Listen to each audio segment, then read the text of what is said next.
queridos amigos e amigas, sejam todos bem-vindos a mais este Lado a Lado. Que tal hoje, aqui no programa, aprendermos sobre acupuntura e medicina tradicional chinesa? E quem vai nos ajudar com esse assunto é o terapeuta ocupacional especialista nessas duas terapias, Diogo de Paula Leite. Bem-vindo, Diogo. Oi, bem-vindo. Obrigado, Mina. Muito obrigado pelo convite. Eu agradeço estar aqui com você. Um prazer recebê-lo aqui para explicar um assunto que eu, por exemplo, não entendo uma dica de nada. Sim, é muito comum isso, as pessoas, não conhecerem sobre acupuntura, gerar uma série de dúvidas sobre isso, e a gente está aqui para facilitar, né? A ideia é facilitar o acesso ao conhecimento, a uma informação com qualidade, para que as pessoas possam realmente usufruir dessa terapia com o que ela tem a oferecer. Isso mesmo, então vamos lá. A acupuntura e a medicina tradicional chinesa, qual é a relação entre elas? Então, a acupuntura é um dos braços, um dos elementos da medicina tradicional chinesa, né? A medicina tradicional chinesa ela é composta por 5 elementos: a fitoterapia, né? A acupuntura, a parte de dietoterapia, os exercícios físicos, né, que eles falam, pode ser Tai Chi Chuan, Lian Kun, e a parte de meditação. Então, a acupuntura é uma das especialidades da medicina tradicional chinesa. E o que é esse conceito de medicina tradicional chinesa? Tá. A medicina tradicional chinesa é uma medicina ancestral, ela tem mais ou menos uns 3.000 anos, tá? Se eu não me engano, é a medicina mais antiga que continua em prática na atualidade. O primeiro livro que se fala sobre ela é o livro do Imperador Amarelo, que até hoje ele é consultado, é referência na prática da acupuntura, né? E assim, a medicina chinesa ela foi constituída a partir da observação do homem na natureza e suas interações. Então assim, foi observado pelos sábios antigos como era essa relação do homem com a natureza, que ele faz parte do contexto da natureza. E com base nisso se estabeleceu a teoria. São duas teorias que ela se baseia, né? Seria a do Yin e do Yang e a dos 5 elementos. Yin e Yang, dá para explicar um pouquinho? Sim, Yin e Yang seriam os opostos, porém complementares. Não significa que um é melhor que o outro. Por exemplo, Yang. O Yang a gente pode falar em calor, a gente pode falar em luz, a gente pode falar em força. O que seria o Yin? A noite, o escuro, o frio. Então são os complementares. E sobre os 5 elementos, são os elementos da natureza. E cada elemento desse está relacionado com um órgão, né? Então seria o elemento madeira, né? Que aí seria o fígado, elemento fogo, coração. A gente tem o elemento terra, que seria o baço pâncreas. A gente tem o elemento metal, que seria pulmão. E a gente tem o elemento água, que seria o rim. Então esses movimentos todos constituem a filosofia da acupuntura, né? E da medicina tradicional chinesa. E como que isso vai se aplicar então aí no corpo humano? Então, essa é uma pergunta bem interessante. Os chineses, eles não sabiam, eles não tinham essas tecnologias que a gente tem hoje, né? Eles acreditavam que o corpo precisava estar em equilíbrio para que esses órgãos desenvolvessem as suas funções básicas. Na medicina chinesa, cada órgão tem sua função específica. Então, existe um ciclo de geração, onde um elemento, se não estiver bem, ele não consegue gerar energia para o outro, e existe uma geração de controle, que é um elemento controlando o outro. A gente sempre fala que quando o filho está doente, a mãe fica sobrecarregada, né? Porque exige mais. E também tem alguma coisa errada, quando o neto quer mandar no avô. Então é mais ou menos esses paralelos que a gente acaba fazendo na medicina chinesa para buscar um diagnóstico. Então a gente verifica os 5 elementos para poder estar ajudando essa pessoa aí a verificar o desequilíbrio energético dela e fazer a correção.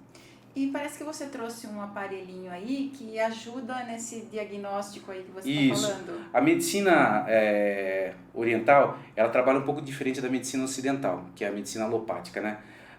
Nós trabalhamos com a parte preventiva. A gente acredita que as doenças ela têm um percurso até chegar na parte orgânica, né? Então, primeiramente seria uma doença que se estabelece do ponto de vista energético, que é onde entra esse aparelho e ele faz a aferição. Vamos mostrar. Sim. Dá licença. Esse aparelho aqui se chama Rio Doraco. É uma Rio Doraco. Isso, é uma técnica que foi elaborada pelo Dr. Nakatani, um médico japonês, que conseguiu trazer para a parte da ciência, vamos dizer assim, a acupuntura e mostrar os resultados, né, através de aferição em gráficos. Ele descobriu a princípio que pessoas com determinadas patologias apresentavam o mesmo desequilíbrio energético nos gráficos. Então ele começou a aprofundar isso e desenvolveu uma técnica onde ele afere 24 pontos, né, no corpo, que estão relacionados aos órgãos e vísceras, e com isso aparece o desequilíbrio orgânico. Então fica uma coisa mais palpável. Existem outras formas de você fazer o diagnóstico, né, que são as mais tradicionais e mais antigas. Por exemplo, pulsologia, né, inspeção visual do cabelo, das unhas, do corpo, da pele da pessoa. Mas esse aparelhinho, como é que funciona? Então, eu conecto ele no computador e aí eu peço para o paciente segurar... Que parte vai no computador? Essa parte aqui, tem um cabo USB, nós conectamos no computador, né? O paciente segura o aterramento e aí eu vou nos principais pontos, que são vários aqui, não daria para mostrar. Pontos de energia. Isso, seriam pontos de energia. O que é? Seriam pontos onde existe uma menor resistência elétrica, uma impedância. Faria avaliação e isso sairia no gráfico. Sai no gráfico. Sai num gráfico que o paciente pode acompanhar a evolução dele. E você vai detectar qual órgão está em desequilíbrio. Isso, porque daí o que acontece? Um órgão em desequilíbrio, geralmente, dá licença, ele não fica só nele, ele começa a afetar os outros, como que eles têm uma relação eles são interligados, como eu falei, o ciclo de controle, o ciclo de geração, começa a acontecer uma reação em cascata de desequilíbrio, entende? Um órgão começa a afetar o outro. Então a gente tem a fase da doença, né? A fase energética, a fase funcional, que são as partes que aparecem ainda no diagnóstico da medicina oriental, e depois, se não tratado, se torna uma coisa orgânica. Aí começa a aparecer em exames laboratoriais, exames de imagem, né, como raio-x, tomografia, porque daí é uma doença que já foi consolidada, infelizmente, mas também é tratável. Então, vamos para a acupuntura, que eu estou vendo um outro aparelhinho ali que parece uma caneta. Isso aqui é uma caneta localizadora de pontos. Às vezes tem pessoas que têm constituição corporal diferente uma da outra, e pessoas às vezes que têm um peso maior, né? As medidas são diferentes. Então, para você ter certeza que o ponto de acupuntura está ali, você pode usar essa caneta para localizar. Então, aqui a gente tem um ponto que chama IG4, Regu. Então, a gente pega a caneta, esse é um dos mais fáceis de localizar, mas só para mostrar. E ela apita, confirmando que aqui é o ponto de acupuntura. Então, você vai fazer a inserção da agulha, porque precisa de uma precisão, né? Senão não tem o efeito terapêutico necessário. E mais importante que a precisão dos pontos é a combinação dos pontos de acupuntura. Cada um tem uma propriedade e precisa saber o que está sendo feito para realmente potencializar o tratamento do cliente que procurou a gente. E como que a acupuntura se aplica? Tá. A acupuntura, eu tenho duas formas de poder te explicar isso aí. Tem essa forma mais tradicional, antiga, que seria assim, através da movimentação da energia, né, que o paciente tem dentro dele que está desequilibrada, que o oriental chama de Qi ou Ti, mas vamos chamar de energia. Então você colocando os pontos, essa energia se movimenta, onde está em excesso, essa energia acaba indo para algum outro órgão está precisando, né? E onde está deficiente acaba recebendo essa energia. Então seriam a inserção das agulhas nesses pontos com determinada função energética que fariam esse movimento energético. Quando a gente fala de energia, a gente está falando de sangue, nutrientes e vascularização daquele tecido, do local que a gente objetiva. Se eu for falar da medicina oriental de forma contemporânea, né? A gente estaria falando, as pessoas não gostam muito de fazer essa comparação, mas seria a gente falar de sistema nervoso autônomo, da versão dele parasimpático e simpático, né? Então seria o simpático, é o nosso sistema que dispara os estímulos, a gente não controla, né? Então está relacionado à respiração, batimento cardíaco e várias outras funções. E parasimpático, que seria como uma espécie de freio, né? Que é o relaxamento e tudo mais. Então, se a gente for falar de uma forma mais científica, seria a modulação entre o sistema nervoso autônomo simpático e parasimpático. Dessa forma que a acupuntura age no corpo da pessoa. Isso, através do estímulo com as agulhas. Mas lembrando que não tem somente as agulhas, né? existem pessoas que elas acabam tendo medo de agulha e a gente tem outros recursos para trabalhar, né? Então, a gente pode estar usando stipper, que são pastilhas de silício que você coloca na pele, são indolor. Você trouxe aí? Então, eu trouxe uma pequena amostra dela que a gente usa em crianças. Essas aqui são stippers auriculares, né? Coloca na orelha, tá, que é um microsistema, tá? Dentro da acupuntura a gente tem os microsistemas de orelha, a acupuntura coreana de mão, a acupuntura abdominal, né? Então, vários microsistemas. Isso aqui é a pastilhinha. Então, em crianças até 5 anos, se ela tem medo de agulha, a gente pode usar essa pastilhinha aqui. Auricular serve para colocar em crianças. Então, essa é mais para criança? Sim, para o adulto é um pouquinho maior, né? Ela pode ficar 3 dias na pele, de 3 a 5, mas a prática clínica diz que uns 3 dias é interessante, porque depois ela começa a saturar e depois disso a gente retira. A única contraindicação no caso do CIP seria uma alergia, alguma coisa assim, ou uma pele ferida, né? Mas daí a gente toma uma precaução, coloca uma fita que seja hipoalergênica, no sentido de não dar uma alergia para a pessoa, uma complicação, né? Eu já vi que existem umas agulhinhas pequenas, existem umas agulhinhas maiores. Parece que eu ouvi falar que existe acupuntura com laser também. Existe também, existe acupuntura com laser, existe acupuntura com moxa, bustão. Moxa bustão é um bastão feito de artemise, que é uma erva chinesa, e a pessoa utiliza ela se aproximando do ponto, né?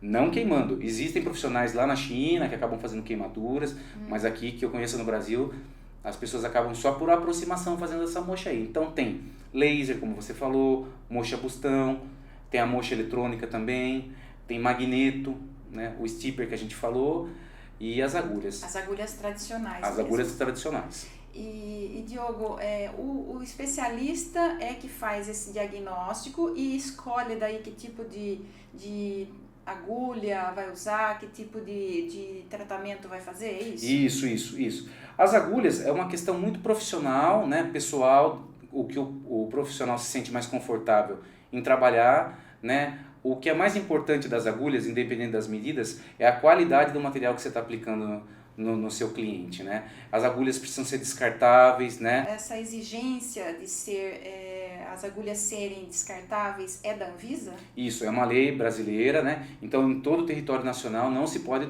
reutilizar as agulhas. Elas são de uso único, elas são feitas de aço inoxidável e é uso único. Por quê? Existem agentes contaminantes, certo? As agulhas, conforme você vai utilizando, Mirna, elas vão perdendo o fio, então vai ficando a inserção cada vez mais dolorida pro cliente, entende? Elas vão entortando. Para você ter noção, as agulhas, elas são tão finas que elas cabem em uma agulha padrão de seringa, você consegue colocar 8 agulhas de acupuntura dentro. São finíssimas, então. São finíssimas, praticamente indolor a punção, né? A escola japonesa preza por uma inserção sutil e indolor, e que tem o mesmo efeito terapêutico. E quanto essa agulha entra na pele? São milímetros superficiais. Isso é uma questão de profissional para profissional. Existem os mais tradicionais, que gostam de um aprofundamento para obter uma sensação que chama Deki, que é como se fosse um choque, e outros, por exemplo, da escola japonesa, que falam de uma punção, de uma puntura mais suave, mais tranquila para o paciente, que tem o mesmo efeito terapêutico. E você falou aí dos sistemas, você falou que o ouvido, a orelha é um sistema. É microsistema. Microsistema, né? A barriga. Sim. Como que o profissional que escolhe o sistema ou a escolha do sistema está relacionado ao problema que a pessoa tem? Vai de afinidade do profissional, né? Tem profissionais que só trabalham com acupuntura coreana de mão, que chama córeo, né? Tem profissionais que praticam a auriculoterapia, né? Neurofisiológica. Enfim, tem a auriculoterapia francesa, que é outro segmento também, que é do Nogier. Então, assim, vai mais da escolha do profissional com a afinidade da técnica. Tá. E quais doenças, quais problemas a acupuntura pode ajudar? Olha, a acupuntura ela pode ajudar em vários segmentos. Ela não é uma panaceia que cura tudo e pode resolver todos os problemas, não é isso. Mas ela pode contribuir de forma significativa.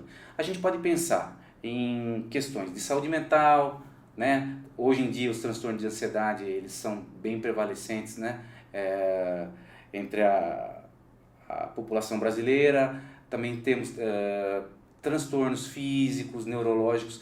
É difícil de eu falar para você a quantidade de coisas que a acupuntura pode beneficiar. Por quê? Porque ela trata a pessoa, ela não trata a doença. Ela não vê a pessoa como uma doença. Os diagnósticos que a gente dá aqui não existem na medicina tradicional chinesa. Então você fala ansiedade, por exemplo, a gente está falando de uma ansiedade vinda da onde? De um coração, de um baço por excesso de preocupação, seria do rim por um medo excessivo, entende? Então a nomenclatura é um pouco diferente nesse sentido. Mas assim, praticamente todas as patologias podem ter como coadjuvante o tratamento da medicina tradicional chinesa e a acupuntura, né? A acupuntura, ela é indicada para todas as idades? Existe alguma restrição? Grávidas podem fazer? Grávidas elas podem fazer acupuntura, só que assim, qual é o critério? Existem indicações de pontos que não deve ser usado com as mulheres grávidas, né? Então é preconizado, né? Então as contraindicações, elas são as absolutas e as relativas. No caso das mulheres grávidas, são contraindicações relativas. Alguns acupontos não devem ser estimulados, né? Tá. Para que você não possa trazer algum prejuízo para ela na gravidez, ou acelerar um processo de parto, né? E, enfim, E os idosos? Os idosos podem ser beneficiados, sim. Assim, eu acho mais fácil a gente falar um pouquinho das contraindicações também, né? Opa, pode Pode falar. ser? Pode Opa. ser? Então, assim, os idosos, eles são muito beneficiados, porque com a acupuntura, você pode melhorar a qualidade de vida deles, né?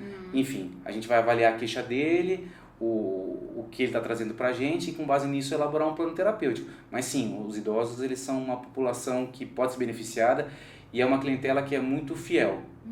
Eles costumam valorizar bastante esse serviço de acupuntura e é bem indicado, né, no caso deles. E criança você já falou que pode Sim. ser feito, porque até mostrou... Mas daí a gente toma todo o cuidado, né? Tem que ser utilizado... A agulha você não mostrou. Não, deixa eu mostrar, dá licença. Essas são as agulhas, né? Mas daí essas agulhas a gente não utilizaria em crianças, né? Eu prefiro usar em crianças os steppers, né? Que são mais tranquilos.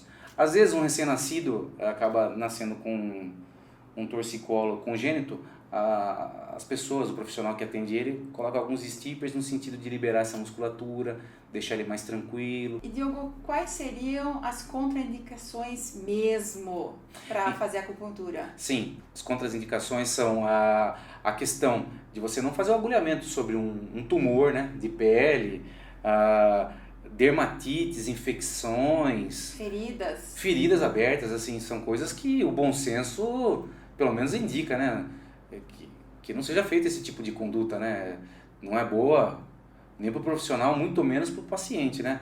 Questões também relativas a agulhamento de mucosa, genitália e tudo mais, assim, não tem justificativa que assim o faça. Não tem, embora, né, a gente vê alguns relatos por aí, mas não tem nada que justifique esse tipo de prática. As contraindicações relativas, né, são mulheres grávidas, né, alguns pontos que têm que ser selecionados, né. Por exemplo, a pessoa vai lá num restaurante e come 2 quilos de carne depois quer fazer uma sessão de acupuntura, Mirna.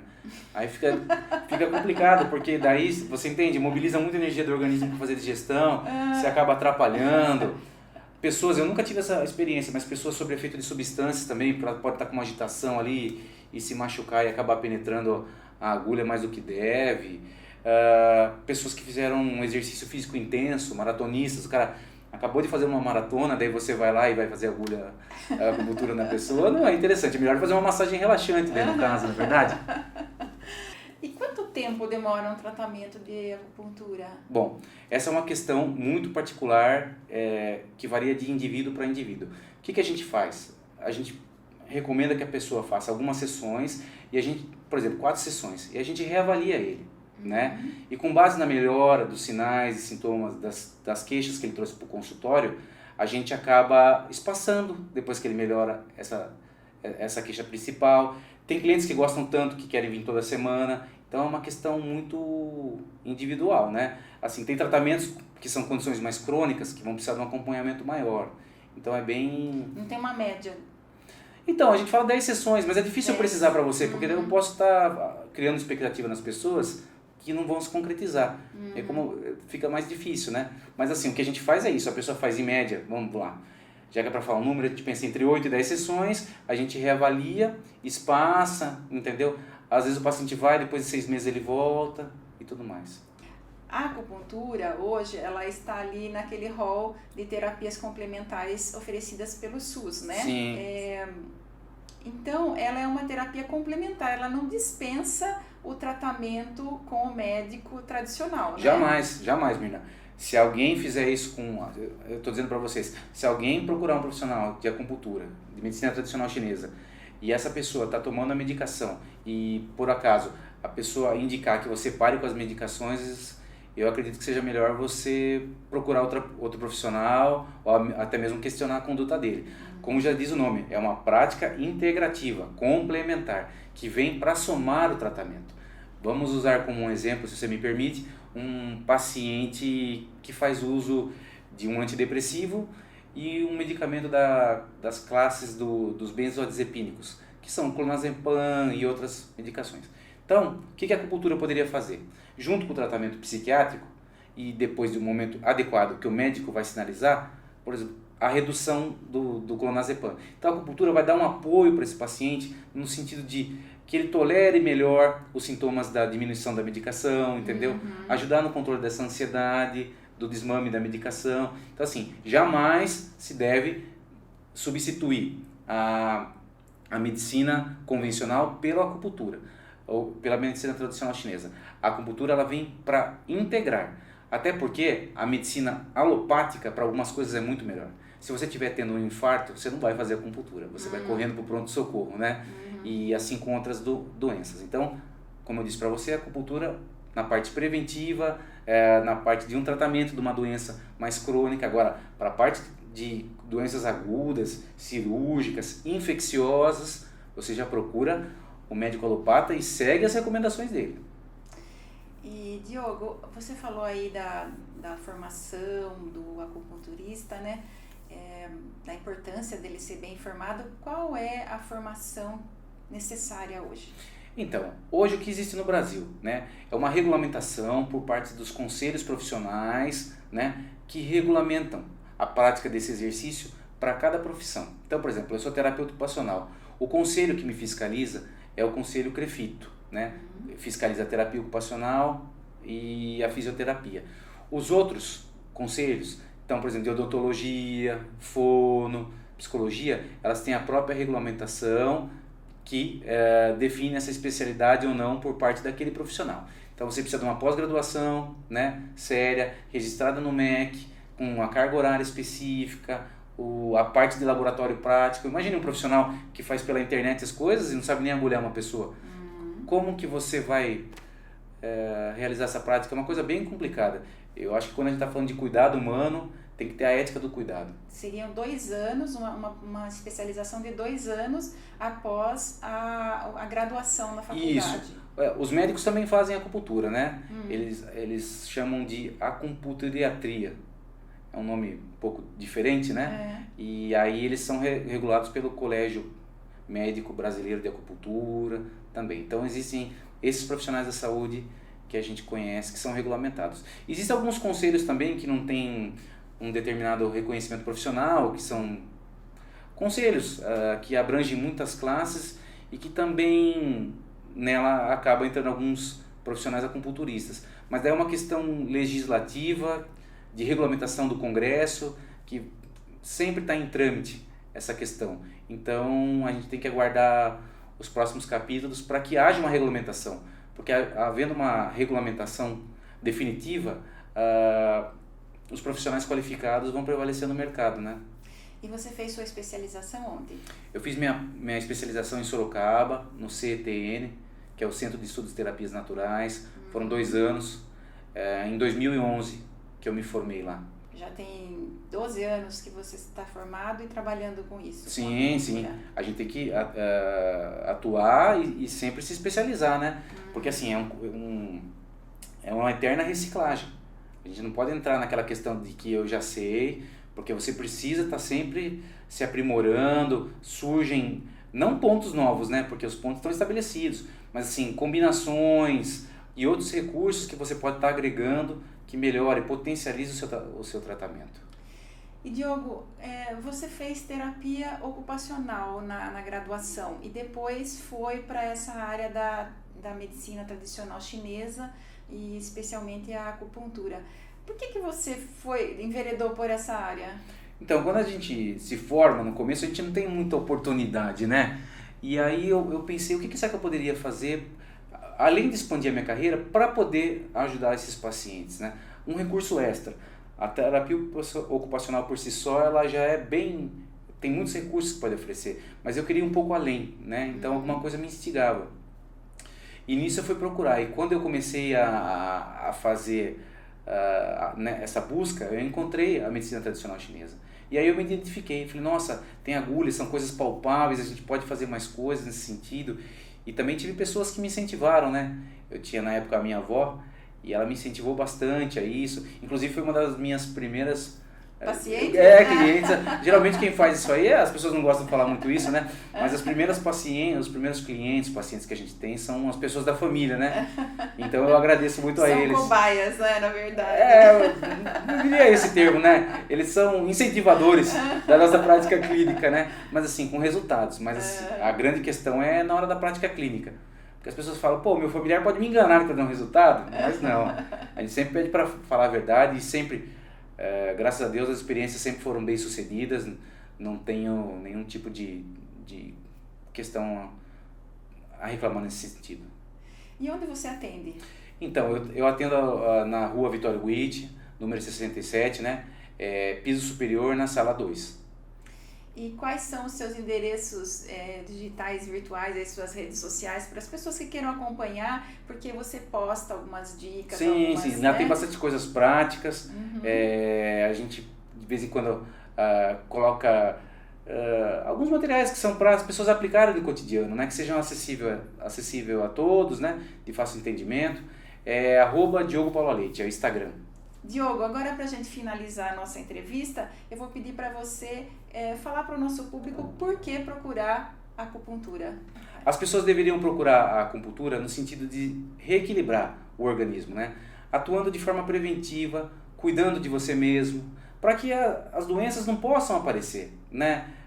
Diminuindo as possibilidades, né? Melhorando sua qualidade de vida, você estando bem com você mesmo, né? Equilibrado mentalmente, a saúde corporal, você consegue uma homeostase no sentido de ter uma vida significativa e com qualidade, porque é melhor você ter ações preventivas, cuidar de você, do que depois, mais para frente, ter que remediar e ter atitudes mais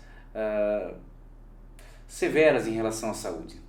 Diogo, muito obrigada por você ter vindo aqui ao programa explicar pra gente um pouco sobre medicina tradicional chinesa e acupuntura, que é um assunto, por exemplo, que eu tava por fora. Agora já tô achando que eu tô entendendo tudo. Não, com certeza. Eu agradeço a oportunidade de estar aqui com você. Foi muito gratificante estar aqui. Espero que as pessoas tenham compreendido a mensagem, no sentido de levar a acupuntura, divulgá-la, não somente a minha prática, mas dos outros profissionais capacitados que tem por aí, e que as pessoas saibam realmente o que é, né? Que não tem nenhum aspecto assim religioso, e sim é uma prática milenar e que pode beneficiar as pessoas. Esse que é o recado que eu gostaria de deixar aqui, tá bom? Obrigada, Diogo. Obrigado a você, Mirna, pela oportunidade. E obrigada a você que nos acompanhou aqui pelo YouTube ou pelo Spotify. Beijo no seu coração. Até sexta que vem.